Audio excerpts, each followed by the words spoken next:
Estamos entonces conmemorando aquí los 60 números, los 5 años ininterrumpidos de la revista Belgraniano, que como ustedes saben es el órgano de la Asociación Belgraniana de la Ciudad de Buenos Aires.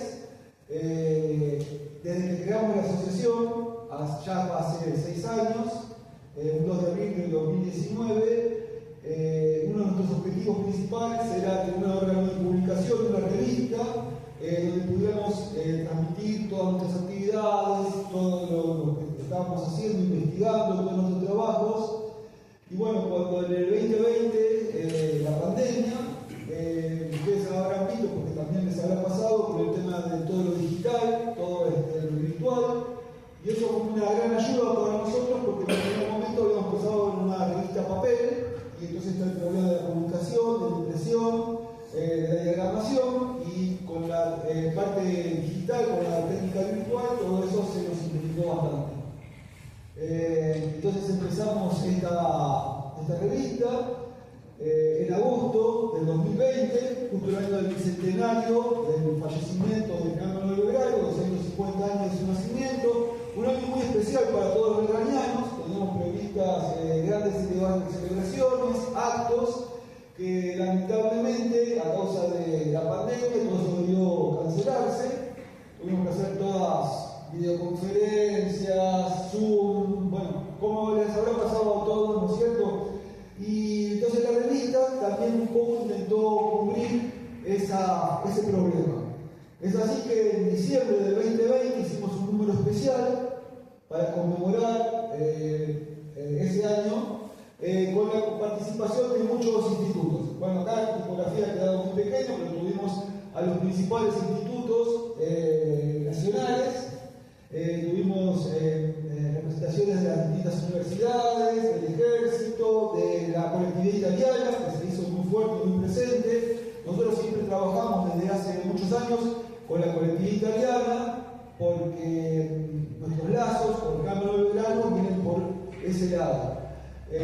Bueno, entonces este es un número que queríamos destacar en esta celebración, en esta conmemoración, porque nos había resultado muy importante. Y para hacer una charla un poco más amena, más divertida, estuvimos pensando qué le podíamos ofrecer, y entonces se nos ocurrió presentar los hitos más importantes de la investigación para que ustedes vean cómo trabajamos y para que de paso sea una charla así más entretenida. Uno de los documentos que pudimos encontrar fue la llegada del general Manuel Belgrano, cuando con 16 años, junto con su hermano Francisco, tuvo que ir a estudiar a España, y no se sabía bien por quién había viajado y cuándo había llegado. Buscando elementos, buscando distintos documentos, principalmente en el archivo de Indias, pudimos encontrar lo que estamos mostrando acá. Llegó al puerto de La Coruña, llegó al puerto de La Coruña el 6 de octubre de 1786, acompañado por su hermano Francisco y por su cuñado José María Calderón de la Barca. Un testimonio importante, porque a veces se pensaba que había ido también su hermana, la esposa de Calderón de la Barca. Otro decía que Francisco no había viajado porque tenía solamente 14 años, era muy pequeño, y bueno, un tema que pudimos dilucidar. Otro tema también muy interesante es el tema de la pasantía de Manuel Belgrano en España.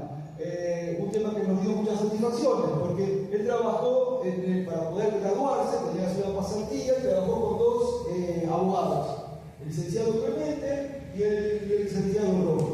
La pasantía más prolongada fue con el licenciado Clemente, y entonces lo que pudimos encontrar es que en esta casa torre, llamada de los Lujanes, en la plazuela de la villa, es donde tenía su estudio el abogado Clemente. Y es donde tendría que haberse referido el general Manuel Belgrano en su juventud para poder realizar su trabajo, ¿no? Porque tenía el abogado que lo estaba preparando.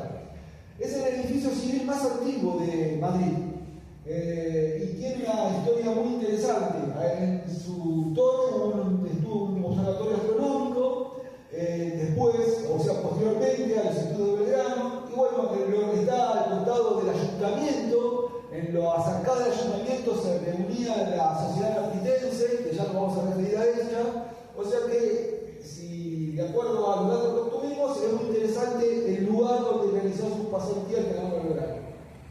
Y bueno, justamente lo que les decía de la martitense, son las sociedades económicas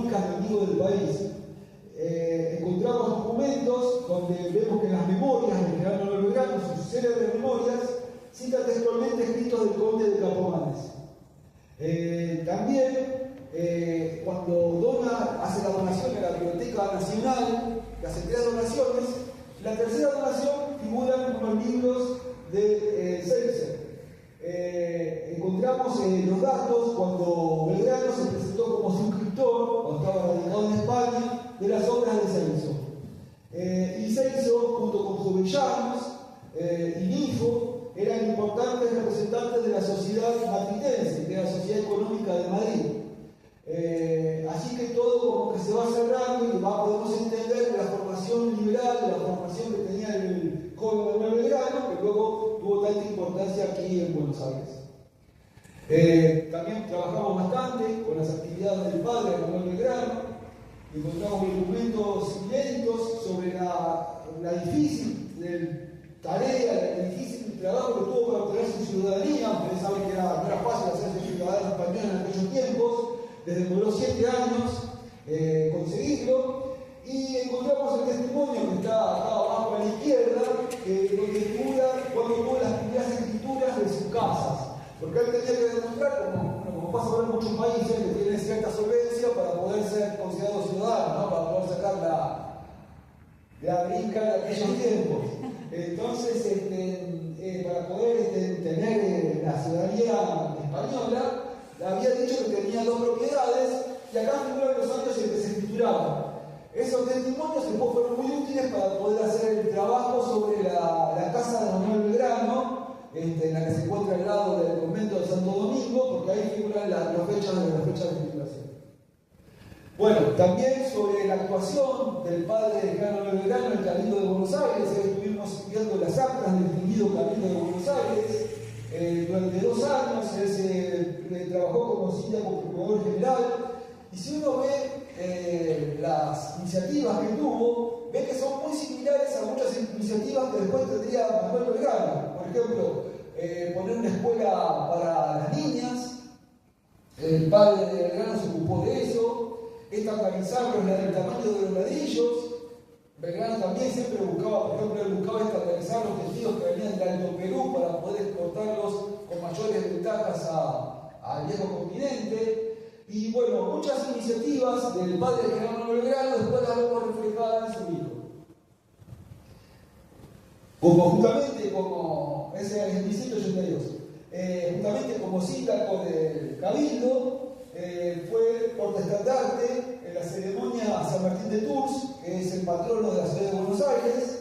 Era una ceremonia muy, muy impresionante. Iban a buscar los aliados del fuerte, desde todos los militares y del Cabildo, todas las autoridades se juntaban, iban a la casa de Belgrano, donde él se encontraba con el estandarte real, el símbolo del poder del monarca, y lo acompañaban hasta la Plaza de Mayo, donde pegaban una vuelta y entraban a la catedral. Era una ceremonia muy importante donde el portaestandarte tenía que solventar los gastos principales. Las iluminaciones, los festejos, la música, o sea que solamente lo podía hacer una persona de alto poder adquisitivo, como el padre de Belgrano, y con muchos contactos. El padre Germano Belgrano encabezó esta ceremonia, y en el mismo acto, su hijo mayor, que ahora también nos referiremos a él, era el abanderado del regimiento de dragones.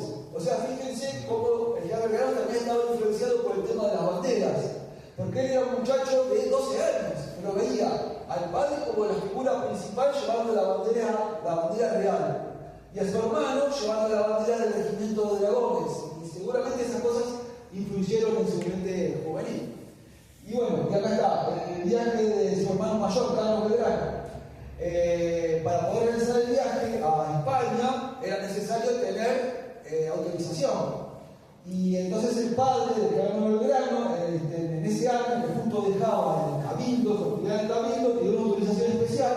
Los caminantes le dieron preferencias, y entonces ese fue el primer viaje de la familia hacia España. También es interesante que encontramos que los antecedentes de la historia militar de Carlos Belgrano se pueden retrotraer 3 años antes de lo que se conocía hasta ahora, porque él integraba previamente una unidad irregular de la ciudad de Buenos Aires. Este trabajo también es muy interesante porque este trabajo de Miguel Belgrano lo hicimos con Miguel Belgrano.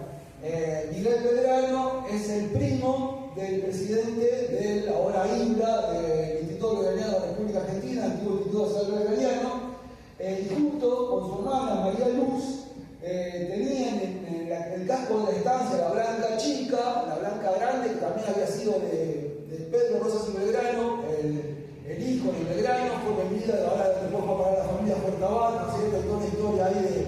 Bueno, en la Blanca Chica tenían un libro, ¿cómo se puedo decir? Todo cosido, una especie de cuaderno todo cosido con todos los documentos familiares. Ahora eso se lo pasaron a Manuel y estuvo en exposición en la noche de los museos, estuvo en exposición en el regimiento de Patricios. Bueno, y algunos documentos que daba trabajo entenderlos, localizarlos, me los pasó Miguel Belgrano.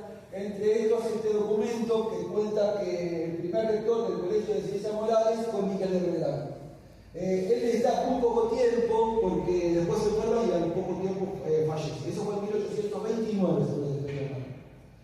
Bueno, este tema, el viaje de Francisco Belgrano a Europa, eso fue muy extenso, lo llevó 7 números de la revista. Un viaje extraordinario para aquellos tiempos.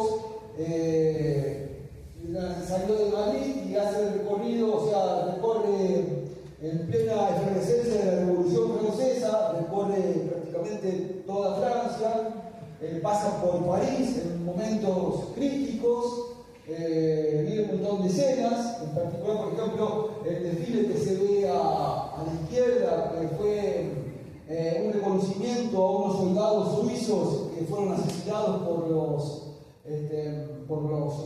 prusianos, o sea, por los enemigos, y entonces hizo ese desfile apoteótico porque se hacía toda la Revolución Francesa, se hacía todo con un sentido de escenografía y transmisión de símbolos muy importantes, ¿no es cierto?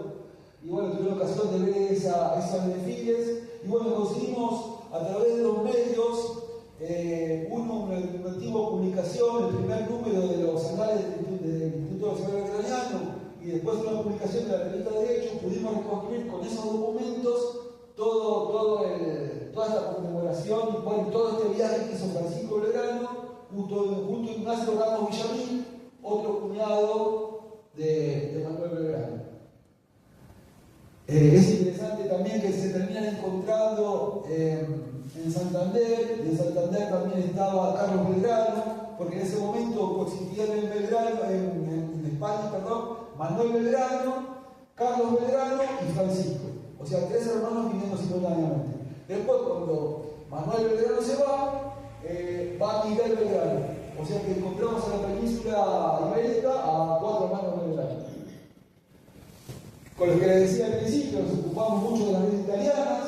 Lo que se ve a la izquierda es el Martibú. Y no sé si se distingue el fuerte de Onelia, es esta construcción de ahí, y en el ángulo del fuerte, el convento de San Agustín, y en el convento de San Agustín estaba la capilla de la Transfiguración, que había sido primero, pudimos encontrar que había sido primero una capilla de los Doria, y que cuando los Doria, que eran los dueños del Principado, fueron expulsados, ya compró los derechos por eternidad, pero século aseguró, no sé cómo decirles, la familia Belgrano. Y bueno, lamentablemente en 1792 los franceses bombardean Onelia, como llegan los barcos franceses, descienden para negociar y son atacados desde el fuerte, lo toman como una traición y entonces deciden destruir la ciudad. O sea, la bombardean, desembarcan, la queman y la vuelven a bombardear antes de irse. O sea, buscan hacer el mayor daño posible. Y en esa destrucción, el convento de San Agustín sale totalmente destruido, entre ellos la capilla de la Transfiguración. También el tema del blasón de la familia Belgrano, el escudo, ¿no? El típico escudo que ustedes conocen, con las 3 espigas, que supuestamente ahí venía la palabra Belgrano tuvo, en realidad es al revés, ¿no es cierto? O sea, Belgrano, que como les conté en algunas conferencias, viene de Belganos, que son los belgarianos, los blasonarios piamonteses dicen Belgrano y hacen un escudo que se adapta al apellido. O sea que el escudo sigue el apellido, no el apellido del escudo. No sé si. Bueno, y entonces la mención más antigua del escudo se encuentra en una papelera. En un principio, cuando leía papelera, me imaginaba un tachito de papel, pero no, papelera en la antigüedad eran esos muebles, esas escribanías. Y en una papelera de ese estilo del siglo XVI, del 1500 y pico, 1580, por ahí, se encuentra el escudo grabado, el escudo de la familia. Por supuesto, eso se perdió, lo conocemos a través de documentos que está en el archivo de Indias. Las raíces españolas, tuvimos una charla muy linda con. ¿Tuviste vos la cierto de charla en el. Con él y la pareja. No. Bueno, las raíces españolas del Closet, un tema muy interesante, son cántabros de cordillera, cerca de Suances, cerca de una villa, la villa San Martín, que es la torre de San Martín. Fíjense que nada que ver con el Closet, por supuesto, ¿no? Pero los Belgrano, que eran la rama materna, que eran los González, estaban relacionados con la familia de Fernández de San Martín. Y bueno, fuimos siguiendo todas las explicaciones del apellido, los González de arriba, los González de abajo, y pudimos hacer una reconstrucción muy linda de esa rama de la familia, y también de la rama de la zona de Cádiz, los Aragón. Acá a la derecha los palos de Aragón, ¿no es cierto? Los famosos palos de Aragón del escudo de Aragón, de la Casa Real, que está relacionada también con la familia del creador de Belgrano. Bueno, este era para Gabriela, ¿vio? Preparó esta. Gabriela es la directora del museo. Entonces, iba a decir que no podíamos dejar los dueños de casa afuera. Entonces, a través de la digitalización que hicieron de todos los documentos, hicimos importantes hallazgos también. La primera fue la regulación de la muestra, hicimos un documento sobre esto, porque cuando estuvimos acá con Gabriela en el primer piso. Bueno, pero también le prometimos a Gabriela que íbamos a hacer una presentación especial para hacer la revista de Belgraneros y el Museo Mitre. Vamos a ver y pasa cómo lo hacer. Y bueno, entonces algo muy importante era el tema de la dragona de sable acá en el Belgrano. Los sables, cuando son empuñados, tienen un cordón, ¿no es cierto?, que se ata en la muñeca para que si el combatiente recibe un golpe en la mano o se suelta el sable no queda al suelo, sino que lo puede recuperar tirando de ese cable que se llama la dragona. Bueno, encontramos el tema de la dragona, quien se la había obsequiado, y que esa persona sobre ella había obsequiado un portaprimas.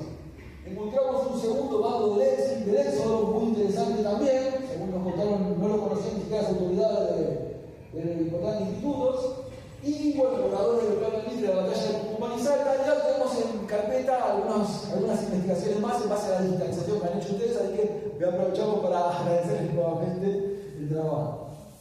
Muy bien, bueno, y las nuevas secciones que tenemos acá, dos representantes, Beatriz y Liliano, compañeros de la Patria, que hacen un trabajo excelente porque trae colaboradores de distintos temas, Mérida Pareja, Brochini, y distintos colaboradores que van enriqueciendo con ese material, y que es un tema que no estábamos tratando, porque como algunas hablamos con la licenciada en su programa, ya un programa de radio, en Bitácora, la parte del mar, de la marina, el tema de las guerras de independencia es prácticamente dejado de lado, sobre todo se trata del tema de los ejércitos, de las fuerzas en tierra, de combate en tierra. Pinceladas belgranianas, acá a cargo del amigo Eduardo Badel, pinceladas belgranianas, el doctor José Albornoz, don Manuel Belgrano, el prócer Omi de Torri, y legado sanmartiniano, el profesor Clemente de Duro. Estas secciones fijas que inauguramos hace bastante poco tiempo para nosotros es una gran ayuda, porque nos da una base sobre la cual seguir publicando. Hasta que tuvimos esta forma de trabajar, cada revista había que hacer todo de nuevo, o sea que había que investigar y buscar gente de nuevo, voluntarios que quisieran publicar, entonces era bastante más complicado. Ahora que tenemos esta base constante de material, para nosotros es muy interesante, muy importante.